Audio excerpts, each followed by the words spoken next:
Ал ағайындар енді мынау айыппұлымызға тағы көрініп беріп. Себебі сіздерді көріп, осындай ел ынтымағы жарасып, көптен көрмеген ағаларымыз бәрі де жиналып отыр екен. Бір жақсылықтың бір үлкен басы.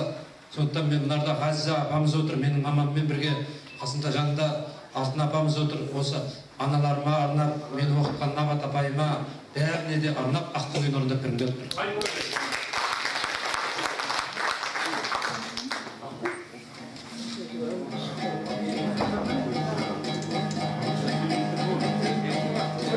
Absolutely.